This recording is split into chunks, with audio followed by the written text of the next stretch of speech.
ყველას გულითადად მოგესალმებით. მიხარია რომ ასეთი მშვენიერი ხალხი ერთად შეიკრიბეთ და ყველას მინდა გულითადად მოგესალმოთ. ძალიან ცოტა დრო ალბათ 12 წუთი იმისათვის რომ რაღაცა მოგიყვეთ, მაგრამ ბოლო პერიოდის განმავლობაში მე თორნიკა გულს რაღაცა თემა მქონდა თავში, რომელიც მიტრიალებდა, რომელთაც დავდიოდი აქეთ-იქეთ ვაკვირდებოდი ქალაქებს, ვაკვირდებოდი სოფლებს, ვაკვირდებოდი სხვა ქვეყნებს და აი ამ თემამ ძალიან შემაწუხა, კი არა, აი ძალიან გულთან მომხვდა და სწორედ ამ თემის შესახებ მინდა გაგიზიაროთ. ჩემი გამოცდილება გაგიზიაროთ ცოტა სხვანაირად, ალბათ ის სტერეოტიპიც უნდა დავანგრიოთ, რომ ქართველი კაცები სარეცხს არფენენ და ჩვენ დღეს მე სარეცხს გავფენ.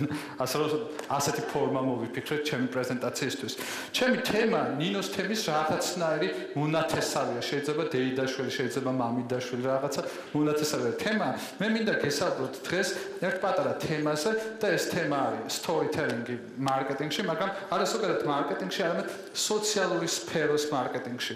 და რატო ავირჩიე სოციალური თემა, როგორც სოციალური სფერო, როგორც მოგეხსენებათ, ბოლო პერიოდის განმავლობაში საქართველოს ბანკმა განაცხადი გააკეთა, რომ ჩვენ საქართველოს ბანკი, როგორც ერთ-ერთი ყველაზე ინოვაციური ბანკი, კიდევ ახალ მიმართულებას განავითარებთ და ეს იქნება ის თემა, რომ ჩვენ დაახლოებით 2.3 მილიონ ლარს დავხარჯავთ სოციალური პროექტებისათვის, ჩვენი აქტივობებისთვის, 3 ძირითადი მიმართულებით. ერთი იქნება ის ადამიანები, რომელსაც ჩვენი გვერდით გომოყვალაზე უნდა სჭირდება, ეს არის შეზღუდული შესაძლებლობის მქონე ადამიანები, განსაკუთრებით ბავშვები. მეორე თემა ეს გახლავთ განათლება და კარგად მოგეხსენებათ განათლება რა საჭირო თემაა დღეს საქართველოში და როგორი მნიშვნელოვანია და მესამე თემა კი გარემოს დაცვა. ჩემი თემაც ეხება storytelling-ს სწორედ სოციალური მიმართულების კუთხით და მე ვფიქრე, რომ რაღაც ისეთი საინტერესო ყოფილიყო 5 მთავარი კრიტერიუმს ავირჩევდი, რის მიხედვითაც სოციალური სფეროს მარკეტინგის კუთხით storytelling-ი საინტერესო იქნება. პირველი რაღაცა რაც მე ავირჩიე, პირველი მესიჯი, რომელიც მე თქვენთან მინდა მოვიტანო, ეს იქნება აი ესეთი მესიჯი, რომელსაც ქვია მოყევი ამბავი და არა ზღაპარი, იმიტომ რომ ადამიანებს უკვე აღარ აინტერესებთ ეს ზღაპრები. თითოეული ჩვენგანი ყოველდღიურად უყვებით ადამიანებს, რომ უპრეცედენტო აქცია გვაქვს, არაჩვეულებრივი აქცია გვაქვს, ექსკლუზიურად თქვენთვის გთავაზობ და უყვებით ზღაპრებს მომხმარებელს. მომხმარებლები უკვე აღარ ბოლდებიან ამ ზღაპრებით. შესაბამისად, აღარ გვინდა ეს ექსკლუზიური აქციები და შესაბამისად ვეღარ იგებენ ადამიანები იმას, თუ რა არის ექსკლუზიური, რა არის უპრეცედენტო და ასე შემდეგ. კიდევ ერთი პრობლემა ერთიო სიტყვას გავუსვი ხაზი.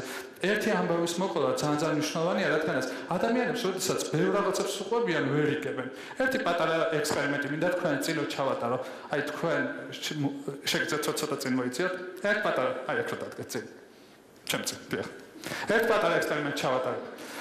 მე სურას გადავაგდებ ერთ მანდარინს. და სურამ დაიჭირა. შეგიძლიათ უკან დამიბრუნო? ეხლა ნახეთ, სურას გადავაგდებ 3 მანდარინს. ვერც ერთი ვერ დაიჭირა.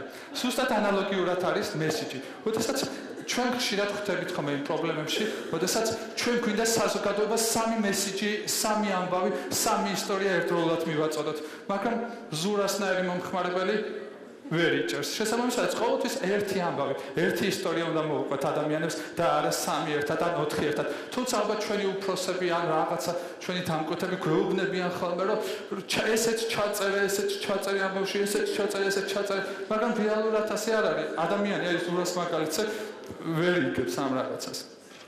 მეორე, რაც ყველაზე მთავარია, რაც ჩვენ ყველაზე მეტად გვჭირდება, არის ემოციის გადაცემა. სოციალური სფერო ემოციის გარეშე შეუძლებელია, რადგანაც ადამიანებს ემოცია უფრო მეტად ამახსოვრდებათ, ვიდრე ამახსოვრდებათ სხვა რაღაცები. ალბათ ბევრმა თქვენგანმა იცის სფერო ნეირომარკეტინგი. ნეირომარკეტინგი გვეუბნება ესეთ რაღაცას, რომ თუ ადამიანის ტვინებში ჩვენ რაღაცა ემოცია არ დავტოვეთ, ასეთ შემთხვევაში ადამიანები ვერაფერს ვერ დაიმახსოვრებენ. შესაბამისად, თუ ემოცია არ გვექნა, შესაბამისად ძალიან რთული იქნება ადამიანებს რაღაცა დაამახსოვრებინათ.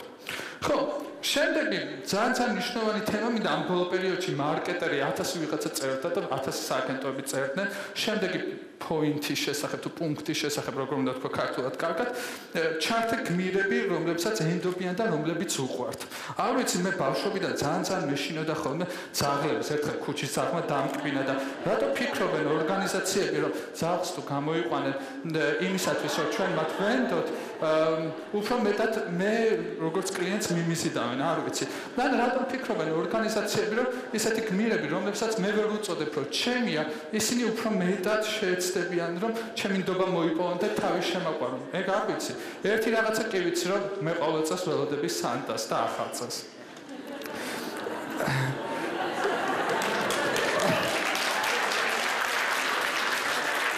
შემდეგი მიმართულება დრო არ ითმას და ჩქარჩქარა უნდა მოყვე. შემდეგი მიმართულება რაც აი ამ storytelling-ში მნიშვნელოვანია ამ სოციალურ სფეროდან, ეს გახავთ რომ შექმნა სიუჟეტი. ამ სიუჟეტს აუცილებლად უნდა გქონდეს რაღაცა დასაწყისი, რაღაცა განვითარება და რაღაცა დასასრული. თუ სიუჟეტი არ აქვს ამბავს, მაშინ აბსოლუტურად აზრი არ აქვს. მაგრამ ერთი რაღაცა უნდა იყოს აუცილებელი. ყველაფერი ამ სიუჟეტში არ უნდა მოყვეთ. რაღაცა ყოველთვის უნდა იყოს დაფარული. თუ ამ რაღაცას არ მოყვებით, თუ ყველაფერს მოყვებით და არაფერს არ დამალავთ, წარმოიდგინეთ რა მოსაწყენი იქნება. შესაბამისად, ყველას ეცოდინება ყველაფერი თქვენ შესახებ. შესაბამისად, ამ სიუჟეტში, როდესაც თქვენ მოყვებით რაღაცა ამბავს, ყოველთვის გქონდეთ ერთი რაღაცა მაინც, რომელიც იქნება დაფარული. და ამას დიდი სამბით ესე კარგად ორით დავამაგრებ. ბოლო პოინტს რას გადავეკიდე. ბოლო პუნქტი რაც მინდა რომ თქვა თქვენ გითხრათ რაღაცა კონკრეტულ ვიდეოს გაჩვენებთ ერთი რაღაცა ვიდეო მინდა რომ გაჩვენოთ მე აი ყველაფერს რაც მე დღეს ვილაპარაკე მის მაგალითად არის ის იფიქრეთ აუცილებლად იფიქრეთ იმის შესახებ როგორ მოყვებიან ადამიანები ამ ამბის შესახებ, რასაც თქვენ საზოგადოებას მოუყვებით. იმიტომ რომ ადამიანები ყველაზე მთავარი ჩვენთვის რა არის? ადამიანებმა გადასცენ ეს ამბავი სხვას, მოუყვნენ ეს ამბავი სხვას და თქვა, ნახეთ რა გააკეთა. შესაბამისად, ეს იქნება ერთ-ერთი ყველაზე მთავარი პუნქტი, რომ იფიქროთ აი ამ ამბის მოყოლის დროს იმაზე, თუ როგორ მოყვებიან აი ამ ამბავს. და ძალიან ბევრი რა ვილაპარაკო. ორგანიზებულად რო გავაკეთოთ ყველაფერი. მითხრა რომ ერთი პატარა ნიმუშიც გაჩვენოთ, რომელიც აი ამ ჩემ 5 პუნქტიან პატარა რაღაცა პრეზენტაციას გააკეთებს და ამისთვის მხარდაჭერის გუნდს მინდა ვთხოვო, რომ ჩემი ვიდეო ჩამერთონ თუ ეს არის შესაძლებელი. ჩემ აქეთ მოემართება როგორც ჩანს ვიდეოს ჩასართვად. იმედია რომ ამ ვიდეოსაც ჩართავთ. ეს ვიდეო იმიტომ არის ჩემთვის საინტერესო, რომ ერთი რომ გერმანულენოვანმა ქვეყანამ გააკეთა და ჩემთვის ეს ძალიან მნიშვნელოვანია პირველად თორნიკესთვის. მინდა უბრალოდ უყუროთ და თქვათ რომ აბსოლუტურად პერფექტი არაფერი არ არის, კარგი არაფერი არ არის. მოდი მოვუსმინოთ და ნახოთ. Something big's about to happen. Nadja, Mario, Jasmin, hallo. Alex. Urs. Urs. Hinter dir steht eine Herrenfigur, so wie sie eingesetzt wird, tatsächlich. Und nehmen jetzt all die Maße an, die wir brauchen zur Herstellung, wo es abweicht, damit wir sie wiederum produzieren bzw. modellieren und bauen können. Dieses Maß ist fixiert.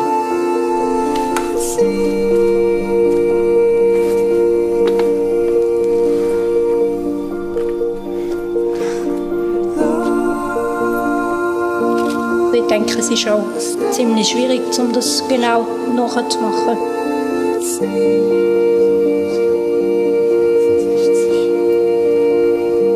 Es fehlen 35.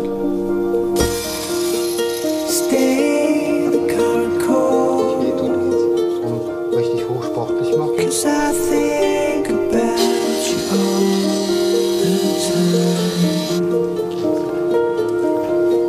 Wie war das mit der Fußform der 10 Formen? Es sind nur 13. Nur 13.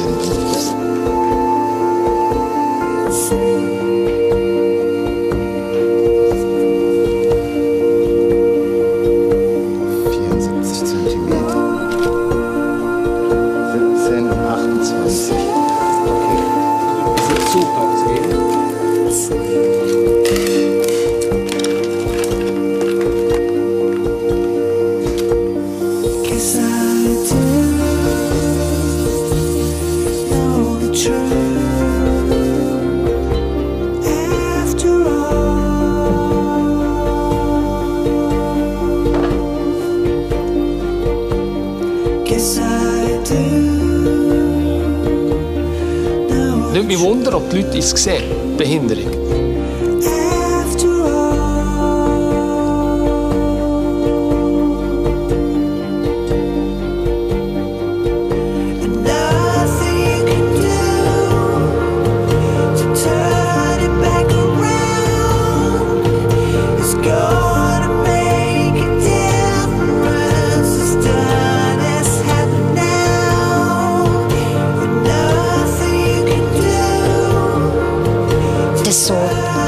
sich zu sehen ist schon krass.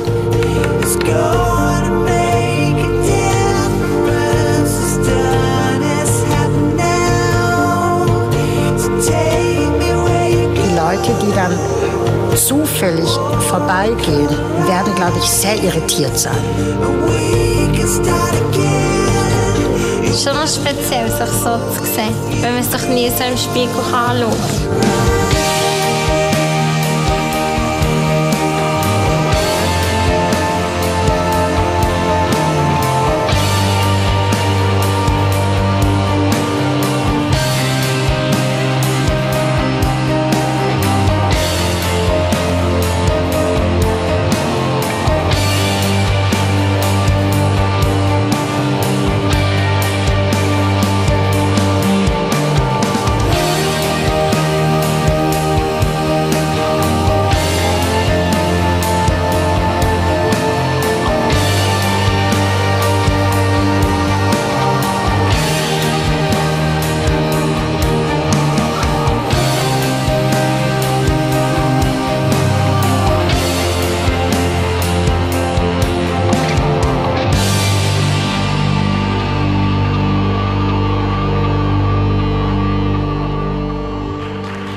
საუკეთესო არჩენი გამოსვლება საუკეთესო გისურვებთ ბევრი ისტორიები გქონოდეთ მოსაყოლე ისეთი როგორც ეს ისტორია იყო და მიამბეთ ხოლმე ამბავი უფრო მეტად დავიჯერებ და არასხაპარი დიდი მადლობა